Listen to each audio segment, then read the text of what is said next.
Don't touch her. She's just a disposable old woman we dragged along for free babysitting. That's what my daughter-in-law shouted across the marble-floored lobby of the most luxurious resort on the East Coast. And my son, my only son, laughed. He laughed. It took me a few seconds to understand what had just happened. The words bounced off the grand chandelier, echoed off the polished glass walls, and pierced through my chest with more precision than a surgeon's scalpel.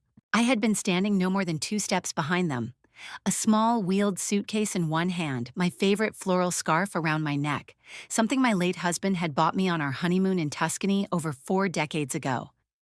A scarf I brought not for the weather, but because it made me feel close to him in moments when I knew I'd need strength.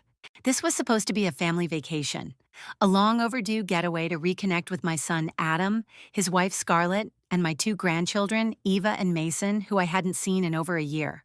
I was hopeful. Nervous, yes, but hopeful. I thought this would be the trip that might bring us closer. That maybe, just maybe, Scarlett would soften, that Adam would remember who raised him, and that my grandchildren would look at me with something other than screen-lit disinterest. But in that moment, publicly dismissed as a disposable old woman by the woman my son married, I wasn't a guest. I wasn't a mother. I wasn't even a person. I was a piece of luggage they regretted having to carry. And the worst part, they had no idea. No idea whose name was written on every document in this building. No idea that the smiling concierge, the tailored uniforms, the smell of fresh jasmine at the entrance, all of it existed because of me. Because while Scarlett was barking demands about the penthouse suite and complaining about the low-class welcome drinks, I was standing in the very resort I had built from scratch. Not inherited, not married into. Built, on my own.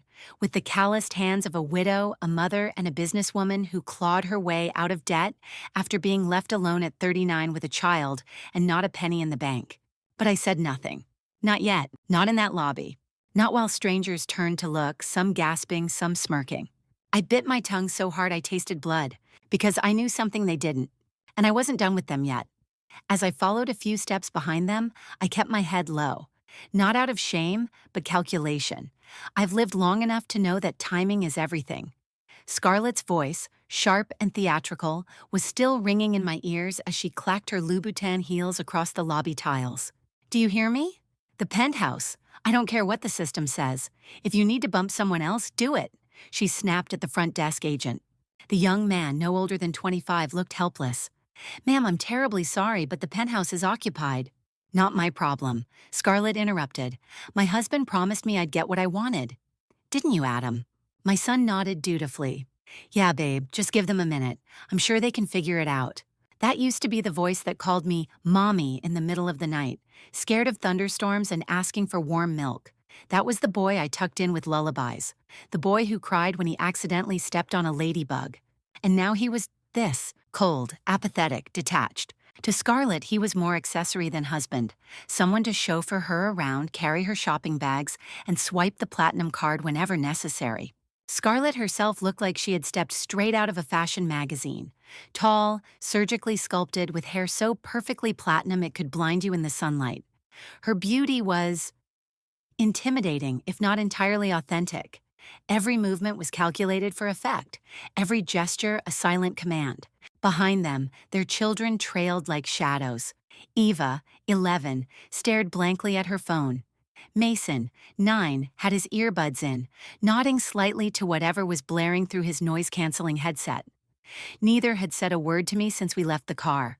In fact, neither had looked at me. Not even when I greeted them with the personalized gift boxes I'd made, each with their names embroidered on soft travel pillows, a travel journal, and a set of color pencils I'd handpicked. I thought it might help us connect. I thought they might be touched. Instead, Eva had handed hers back with a nonchalant "I only use Apple" pencil, and Mason asked if I had gotten them from the dollar store. Scarlett didn't correct them. Adam didn't blink. I tried to remind myself this was supposed to be a happy trip, a gift, a way to rebuild. 6 months ago, I had called Adam and asked if we could take a family vacation together. My treat. I didn't tell him that I was behind on sleep, that I had been having dizzy spells, that some mornings my hands shook so badly I couldn't grip my toothbrush. I didn't want him to worry. I just wanted a chance to feel like we were a family again. He had hesitated at first, but Scarlett quickly jumped in. Somewhere warm, she had said, with luxury spas and childcare. I remembered that moment now like a red flag I had chosen to ignore. I had agreed immediately, even offered to book the hotel and cover every cost. Scarlett had laughed. "Oh no, dear, we'll handle the booking. You just relax. Don't worry your little head about anything." They didn't know I owned the resort they were about to walk into. They didn't know the oceanfront suites, the rooftop infinity pool, the world-class spa. They were all fruits of my labor. I had named this place Silver Dunes after the first beach my husband and I had visited on our honeymoon. He died when Adam was 6, and from that moment on, it was just me. Me, working double shifts. Me, building a business from one tiny guest house into an empire. Me, sacrificing, surviving, growing. But Adam never really saw that. I kept my business world separate.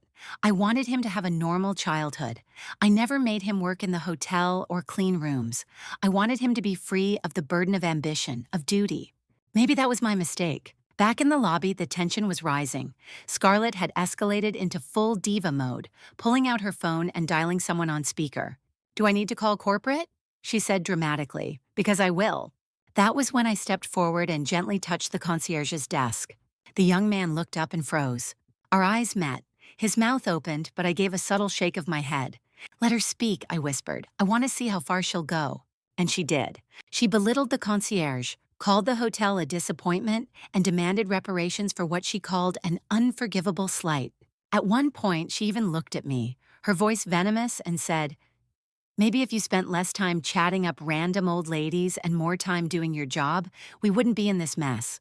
The young concierge visibly flinched. I watched his hands tremble as he typed into the system. I made a note to give him a bonus. "Come on, Grandma," Adam muttered finally, waving me away like I was a stray animal. "Go sit down somewhere while we figure this out." The lobby fell silent. People stared. Scarlett looked amused. Adam looked bored. My grandchildren didn't even glance up. That was the moment it hit me. Not like a slap, but like a quiet, surgical incision. Painless at first, but deep and permanent. They didn't love me. They didn't even see me. As the staff arranged their room and I wheeled my suitcase toward the elevator, I heard a voice behind me. Not loud, but deliberate. "She's probably just here to clean up after them," Scarlett said to another guest. "That's what old women like that do. Free labor." She laughed. And Adam laughed too. But I wasn't just walking away. I was walking into position, because what they didn't know was this. That penthouse suite they wanted so badly, I'd already arranged for someone else to use it. And that corporate office Scarlett threatened to call, she could speak to me directly, because my name was etched into the brass plaque by the front doors. I was the founder, the owner, the boss. But for now, I let them stew. This was going to be a vacation they would never forget. They say grief is like the ocean, constant, overwhelming, and impossible to contain. When my husband Martin died, I didn't have time to grieve. I had a 6-year-old boy to raise and exactly $137.25 left in our checking account. Martin had been my whole world. Charming, brilliant, full of dreams. But dreams don't pay bills. He'd been working on a novel for 4 years when the heart attack hit. He died in the study, surrounded by his words, not one of them published. I was 39, a widow, and terrified. The funeral was a blur of casseroles and empty condolences. "You're strong," they said. "You'll get through this." But they didn't see me sobbing into a dish towel at 2 in the morning while Adam slept, his small body curled up like a comma in grief. They didn't see the eviction notice on our door a month later, or the way I sold my engagement ring to buy groceries. I tried to get work, any work. I cleaned houses, waited tables, took a job folding towels at a cheap motel where the manager used to wink at me every time I bent over to grab a sheet. I lasted 3 weeks. Then one night, while scrubbing mildew from a bathtub that looked like it belonged in a crime scene, I had a thought. What if I opened my own place? The idea sounded absurd even to me. I had no business degree, no capital, no connections. But I had something more important: desperation. Desperation can be an incredible teacher. I used the last of Martin's life insurance, barely $3,000, to rent a crumbling 2-bedroom house near the interstate. I put an ad in the paper. Quiet country getaway, homemade breakfast included. I called it Maple Hollow B&B. The first guests were a retired couple from Wisconsin.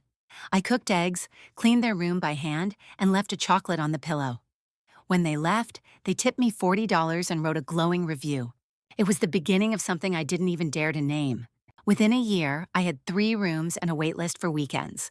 I learned how to manage bookings, file taxes, negotiate with vendors. I listened to every business podcast, read every book I could find, and studied every successful hotel owner I could get close to. Every night, I tucked Adam into bed and stayed up till 2 a.m., reading property investment blogs while folding laundry. By the time he was 12, I had bought the property next door and added 6 more rooms. By 18, Adam had a full ride to college. By 25, I owned 3 B&Bs across 2 states. I never told him how many nights I cried in silence, or how often I went without meals so he could have new shoes. I didn't want him to feel the weight of that sacrifice. I wanted him to be free. He knew I worked hard, but he never knew how hard. When he met Scarlett in college, I knew she came from a different world. She didn't understand work that stained your hands or love that came with sacrifice. Her father was a venture capitalist. Her mother hosted luncheons for charity but never lifted a spatula. Still, I gave her a chance. We all deserve a chance. But she never gave me one. She looked at me like I was quaint. A relic. A soft-spoken woman with outdated clothes and old-fashioned values. She never said it, but I could feel it in the way she smiled at me like I was a child who didn't know better. I remember once offering to help plan Eva's birthday party when she turned 5. Scarlett gave me a look like I just offered to host it in a barn. "I've already hired an event planner," she said, sipping from a crystal flute. "But thank you, that's sweet." From that day forward, I knew my role. Decorative, quiet, invisible. But I still sent gifts, still paid for school tuitions, still offered to babysit anytime they needed. I wanted to be part of their lives even from a distance. What they never knew, what no one knew, was that behind the scenes I was still building. Silver Dunes had been my passion project for nearly 7 years. I bought the land with the profit from my 5th property and poured everything I had into making it perfect. I handpicked every detail, from the Italian stone countertops to the handcrafted chandeliers imported from Prague. I designed the logo myself, interviewed every department head personally. When we opened, I stood in the back during the ribbon-cutting ceremony. No speeches, no fanfare, just pride and silence. Over the next 5 years, I grew my holdings to 17 properties across 4 states. My net worth quietly soared into the millions. But Adam didn't know. Scarlett didn't ask, and I didn't tell. Why? Because I didn't want love that was bought. I wanted to be loved for who I was, not what I had. Looking back, maybe that was naive. Because the people who love you for your silence will never hear your truth. And the people who want you invisible will never ask about your light. The elevator doors closed behind me with a soft chime, but the ringing in my ears from Scarlett's words hadn't stopped. Disposable old woman. The words echoed again, mocking me in the silence. I clutched the handle of my suitcase tighter than necessary, knuckles pale, trying to calm the tremble in my fingers. Room 903, that's where they had placed me. Not the penthouse, not the family suite. Just a deluxe room at the far end of the 9th floor, tucked behind the utility closet. It had a decent view of the service alley. I didn't mind. I had stayed in worse. It wasn't the room that stung, it was the message. I wasn't part of the family unit. I wasn't meant to enjoy the trip. I was meant to support it, quietly and without complaint. The next morning, the knock on my door came early. I had barely finished brushing my hair when Adam stood there, already dressed in resort wear, his sunglasses resting casually on his head. "Morning," he said flatly. "We're heading to breakfast. You coming?" I nodded, of course. He looked past me into the room, expression unreadable. "You sleep okay?" I paused, not really. He nodded but didn't ask why. The breakfast buffet was lavish. Fresh fruits, smoked salmon, imported cheeses, pastries that looked like artwork. The resort had outdone itself, but I barely tasted a thing. Scarlett was already seated at the best table in the house, by the window, the ocean sparkling behind her like a movie set. She didn't look up when I approached. "Can you sit on the other side?" she said, gesturing vaguely. "The sun's in my eyes." I sat without a word. Eva and Mason were both on tablets, big, high-end ones with protective cases, streaming cartoons and tapping through games. I tried to greet them. "Good morning, sweetheart," I said to Eva, smiling softly. "Did you sleep well?" She didn't look up. "Mom says not to talk to strangers." My chest tightened. "I'm your grandmother, darling." Scarlett glanced up, lips pursed. "Eva, eat your fruit, don't argue." That was it. No correction, no kindness, no acknowledgement of how deeply that little comment had cut. The waiter approached. Terrell, I remembered him. I had hired him personally 3 years ago, a good kid, polite, hardworking. Good morning, everyone, he said. Welcome to Silver Dunes. What can I get you started with? Scarlett barely glanced at him. Fresh pressed orange juice, not bottled, not concentrate, and eggs. 3 minutes exactly. Poached, not a second over. She turned to Terrell as if seeing him for the first time. You do know how to poach an egg, don't you? Terrell nodded, but his jaw tightened. And don't bring toast unless it's gluten-free. I'm not bloating for the beach. Adam said nothing. He was scrolling through his phone, oblivious. I caught Terrell's eyes and gave him a small nod, a silent apology. My food arrived last. Excuse me, Scarlett said loudly. Why does she get extra fruit? Terrell blinked. That's the standard plate, ma'am. She doesn't need more sugar. She's not doing anything strenuous today, just sitting. After breakfast, Scarlett stood, adjusting her oversized sunglasses. We're heading to the spa, she said briskly. You'll take the kids to the pool. I blinked. I thought we were going to the aquarium today. That was before I realized how tired I was, she interrupted. We'll do that another day. Maybe. Mom, Adam said, finally putting his phone down. Can you just help out a little? We're on vacation. That word again. As if I weren't included. At the pool, Ava refused to swim. Mason demanded snacks but refused everything I offered. Mom says those have preservatives, he said, tossing the granola bar into the grass. They didn't want to build sandcastles, didn't want to talk, didn't want anything except to be left alone. At one point, I offered to braid Eva's hair and she jerked away. Don't touch me. I pulled back, ashamed. I was just, Mom says you used to be poor, she said suddenly. She says you made up stories about being rich. I stared at her, heart pounding. What? She says you clean hotels. That's why you know so much about cleaning. I swallowed hard. And you live in a small apartment, Mason added, with no view. That night, Adam came to my room again. Scarlett was already in the suite's jacuzzi, posting on Instagram about family life. He stood awkwardly in the doorway. Mom, can you take the kids tomorrow morning again? I hesitated. Adam, can we talk? He sighed. Please don't start. Start what? He looked uncomfortable. The drama, the guilt, we're just trying to relax. Scarlett's stressed. The kids are wound up. Don't make things harder. Is that what I'm doing? Making things harder? He didn't answer. I looked at my son and wondered, when did you become this man? When did love become a transaction? The third day I saw it in full. We were walking through the lobby and I bent down to tie Mason's shoe. Scarlett turned to a passing couple and said, loud enough for them to hear, she's the nanny. We brought her to help with the kids. The couple smiled politely, and I once again said nothing. Not because I was weak, but because I was waiting. It was around 3:45 in the afternoon, the fourth day of the trip. The sun was high, the beach was loud, and my heart was tired. After another morning of silent meals and fake smiles, I had managed to slip away for a quiet walk around the property. I told Adam and Scarlett I was going to check the kids' club programs for Eva and Mason. They barely acknowledged me. Truthfully, I just needed to breathe. I walked slowly along the shaded garden path that curved behind the main pool, my fingers grazing the tops of hydrangeas I'd planted myself 4 years ago. A familiar palm tree offered a bit of cover from the blazing heat. That was when I heard it. Laughter. Then Scarlett's unmistakable voice, loud, theatrical, laced with wine and venom. No, we can't do dinner again tonight. I'm stuck with the kids, she said, sighing dramatically. Pause. I know, right? It's ridiculous, but just a few more days and we'll be free of this circus. I froze. The voice was coming from the poolside cabanas, specifically Cabana 4, the one with the heavy white curtains and private bar. I stepped closer, staying hidden behind the hedge. My pulse thundered in my ears. But once we sort this out, Scarlett continued, we won't have to pretend anymore. Then Adam's voice joined in. She's old, babe. What's she gonna do, yell at us? She needs us. She can't afford anything on her own. I could hear the ice clinking in their glasses.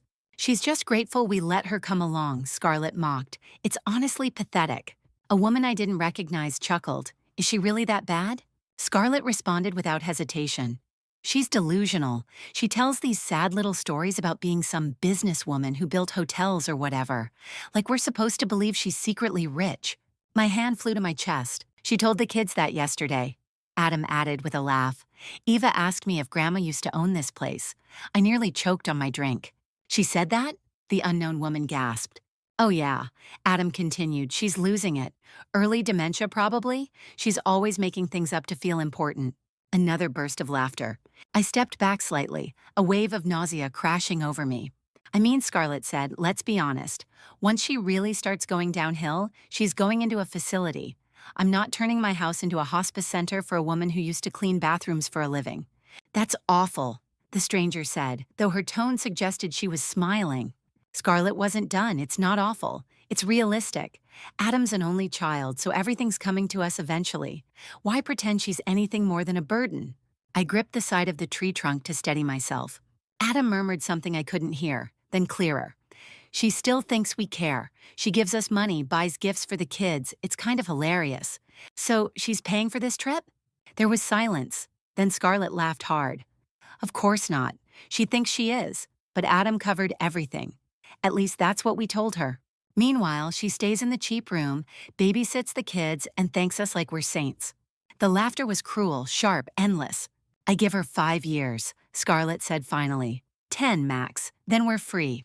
Free to live, Adam added. They clinked glasses. I don't remember walking away. I don't remember how I made it back to my room or when the tears started. I just remember sitting on the edge of the bed, staring at the carpet, trying to feel the floor beneath me, trying to stay upright. I had known for some time that Scarlett didn't like me. I had long suspected that Adam preferred silence to confrontation. But this was something else. This was betrayal in its rawest form.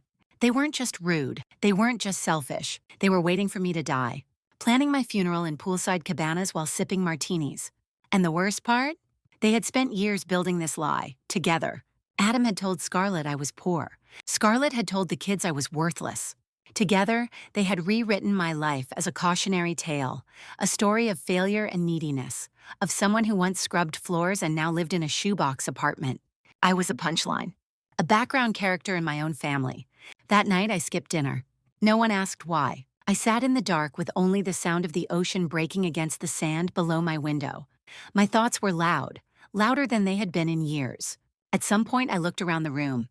Everything here was my choice. The lamps, the curtains, the linens, my taste, my design, my money.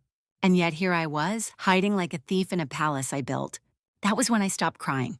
Something else rose up, not sadness, not grief. Clarity. I picked up the phone and dialed a number I hadn't used in over a year. It rang once, then again. Jasmine, I said softly when the voice answered. Ma'am, she breathed, I'm so glad you called. I could hear the worry in her tone. The front desk manager, loyal, trustworthy. She had seen it all that first day. She had wanted to act. But I hadn't been ready then. I need your help, I said. There was no hesitation. Anything. 2 days after the cabana conversation, I received a text message from Adam. We're doing something special for Scarlett's birthday tonight. 7 p.m. rooftop garden. Wear something nice. Don't be late. I stared at the screen for a long time. I didn't reply. It wasn't because I didn't care. It was because I already knew what was coming. This wasn't a celebration. It was a performance. And I had just been cast as the opening act.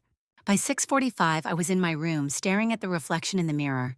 I wore a navy blue silk dress, one of my favorites, and pinned up my hair the way Martin used to like. My pearl earrings glinted softly in the dim lighting. I looked composed, elegant. But inside, I was made of glass. I walked slowly to the rooftop garden, an exquisite space I had spent months designing. String lights wrapped around wrought iron trellises, soft music played from hidden speakers, and the tables were dressed in ivory linens with real gold cutlery. The sunset cast warm honey tones across the sky, and for a moment, it almost felt magical. Until I stepped in and realized they were using it against me. There were over 40 guests. Some I recognized from Scarlett's Instagram. Socialites, influencers, investors, polished and posed like mannequins. Everyone had a drink in hand, and laughter danced above the music like smoke. Scarlett stood in the center, draped in a body-hugging red gown that sparkled like sequins of fire. Adam stood beside her, one hand loosely on her back, the other holding a glass of champagne.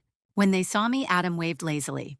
Mom, you made it. Scarlett turned and flashed a rehearsed smile. Well, look who finally decided to join the fun. I smiled politely. Happy birthday, Scarlett.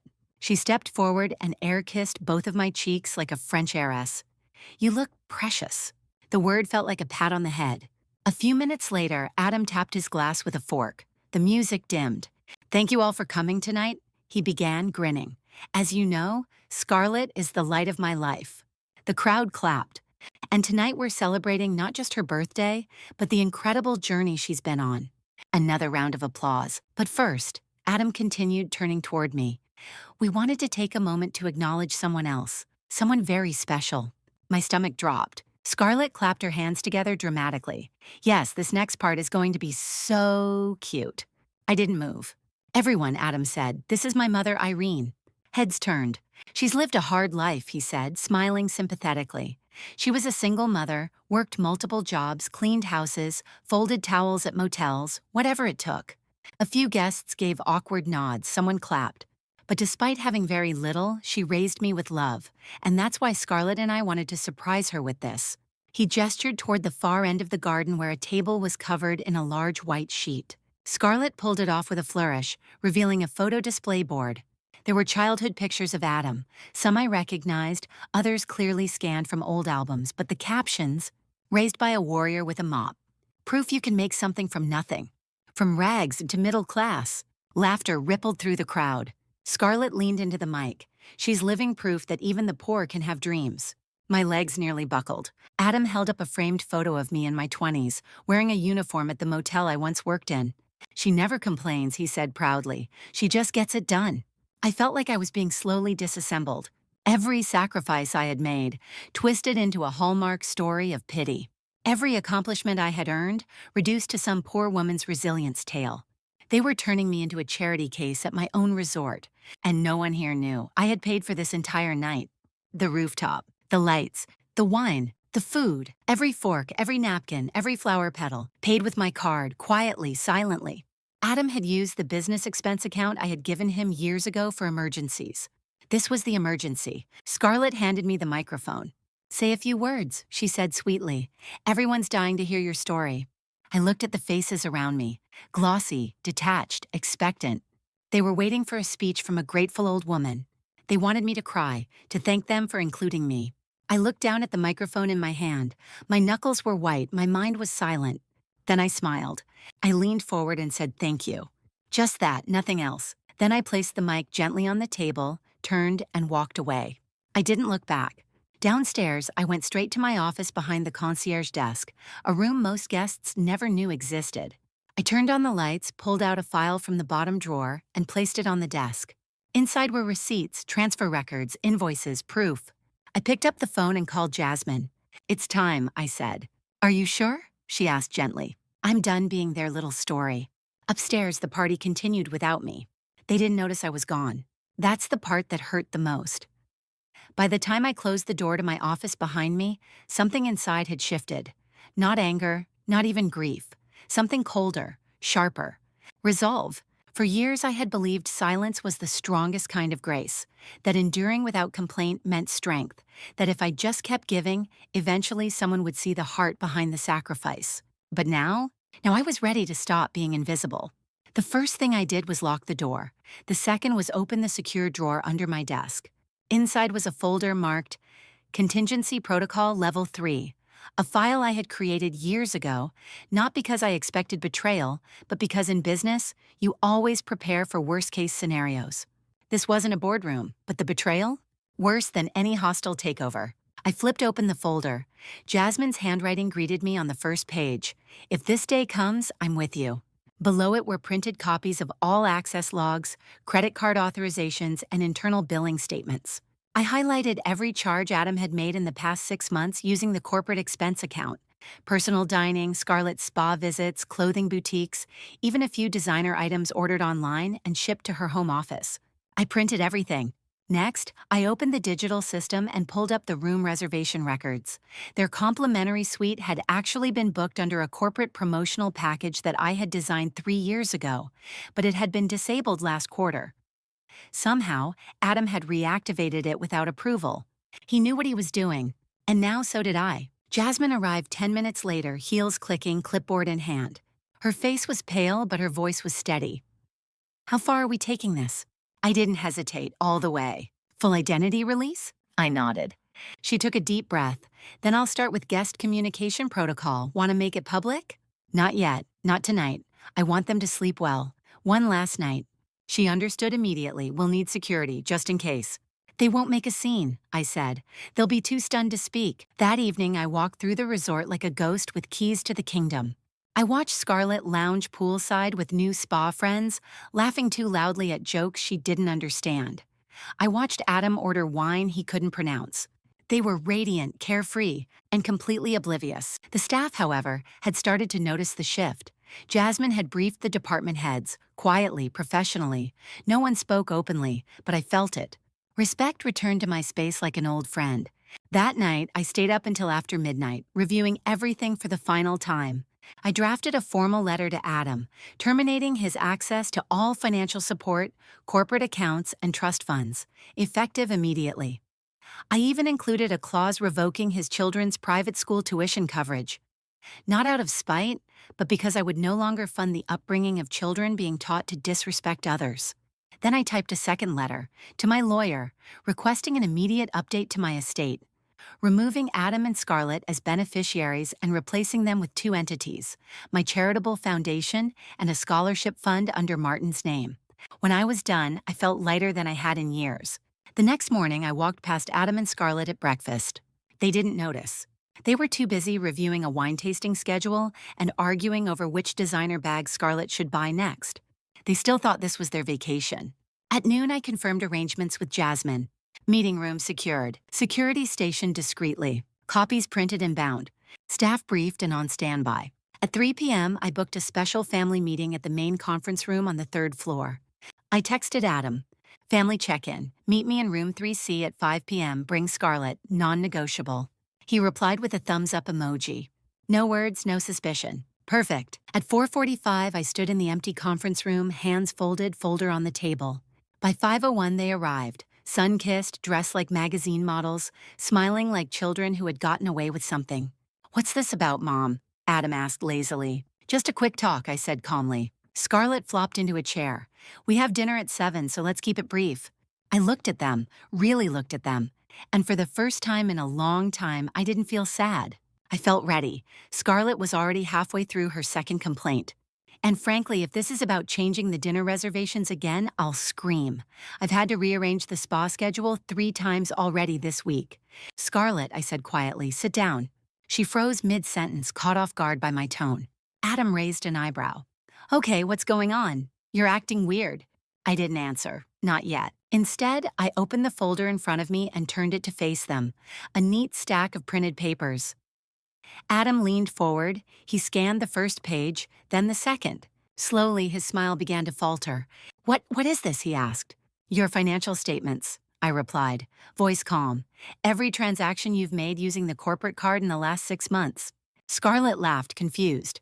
"Why would you have access to that?" I met her eyes. "Because I own the company." Silence. Scarlett blinked. "What company?" "Silver Dunes Holdings, and every resort under it." Scarlett opened her mouth, then closed it. Adam looked pale. "Wait, you own this resort?" "Yes," I said, "and 16 others across 4 states." Another beat of silence. Scarlett finally found her voice. "No, you're lying," Adam said. I know what Adam said. I slid another document across the table. This is the deed, the ownership certificate, filed and notarized years ago. Scarlett stared at the paper like it was written in a foreign language. I turned to Adam. "You lied to her." He looked down. I didn't think it mattered. "And you lied to your children," I continued. "Told them I was poor, that I cleaned hotels, that I was mentally unstable." Scarlett scoffed. "You're overreacting." "Am I?" I reached into the folder again and pulled out a small flash drive. "This contains a recording from the cabana 3 days ago, when you discussed my death like it was a dinner plan." Scarlett's face drained of all color. "I didn't say—" "I heard everything, Scarlett." Adam stood suddenly. "You were spying on us." "No," I said. "I was walking. You were careless." "You had no right." "I had every right." I snapped, my voice rising for the first time. "You were plotting to abandon me. You were mocking me. And you were stealing from me." I stood slowly and placed my hands on the table. "You turned my generosity into humiliation. You turned my silence into weakness. And now, you're going to face the consequences." The door opened behind them. Jasmine stepped in, flanked by 2 security officers. Scarlett jumped to her feet. "What is this?" "Your checkout notice," Jasmine said, placing a sealed envelope on the table. "Your suite has been vacated. Your belongings are being packed. You'll be escorted off the property within the hour." "You can't do this," Adam barked. "Oh, but I can," I said, "and I will." He turned to me. "You're serious. You're kicking us out." You no longer have access to the company, or the corporate card, or the family trust. Everything you've been living on stops today. He gaped. What about the kids, their school? They'll be fine. I've set up a private fund for their education separate from you. But from now on, you provide the rest. You figure out your life. Scarlett looked like she wanted to scream. Instead, she hissed, "You're nothing without us." I smiled. Correction. You're nothing because of me, and now you get to prove yourself. Adam stepped forward, voice trembling. Mom, please, this is all a misunderstanding. We didn't mean to hurt you. I looked at him for a long, silent moment. You already did. They were escorted out without incident. No shouting, no dramatic exit. Just the quiet realization that their lives had just imploded in a room filled with soft lighting and glass walls. I stood by the window, watching the staff remove their luggage. Then I turned to Jasmine. Reschedule the board meeting. I'm back. She nodded, smiling. Welcome home, ma'am. The night after Adam and Scarlett left, the resort felt quieter. Not empty, not cold, just peaceful. I sat on the balcony of the penthouse suite, the one they had demanded, insulted people over, pretended to deserve, now finally occupied by its rightful owner. The sea whispered to the shore. Below me, the lights of the infinity pool glowed like stars trapped in water. Somewhere near the bar, a couple laughed over cocktails. And for the first time in years, I laughed too. Not because I had won, but because I had let go. Adam didn't call that night, neither did Scarlett. But around 7 p.m., I received a text from Eva. It was short. Grandma, Mom says we won't be seeing you for a while. I just wanted to say thank you for the storybooks. I still have them. No emojis, no photos, just honesty. That alone was enough to keep a small light burning in me. Over the following weeks, word spread. Some guests had seen the confrontation, others heard whispers, but no one judged me. In fact, more than one guest came up to me during their stay and quietly said, "Thank you for standing up for yourself. My mother never did." I began to realize something. There are countless women, mothers, grandmothers, who have been slowly erased in their own families, deemed too emotional, too old, too weak, too embarrassing. Pushed aside with polite cruelty, stripped of their stories, dismissed with a smile. I used to think staying quiet meant staying dignified. But silence does not equal strength. Sometimes strength is standing up, even when your voice shakes. One afternoon, a week after the incident, I walked into the kids' club. Eva and Mason were there under the supervision of the counselors. They looked up and saw me. Mason froze. Eva blinked. Then slowly, Eva stood and walked toward me. She didn't say anything. She just hugged me, tight, like she had remembered something about me that had once been true. I don't know if Adam will ever apologize. I don't know if Scarlett is capable of it. And I've stopped waiting, because I've learned something powerful. The family you choose can sometimes love you better than the one you gave birth to. And the dignity you defend for yourself, no one can ever take that from you again. Today, I'm still here, running my company, smiling with my staff, laughing with guests, watching the sun rise from the windows of a resort I built with my own 2 hands. I'm not bitter. I'm better. Not because I was never broken, but because I chose to piece myself back together. And if you've made it this far, I want to ask you something.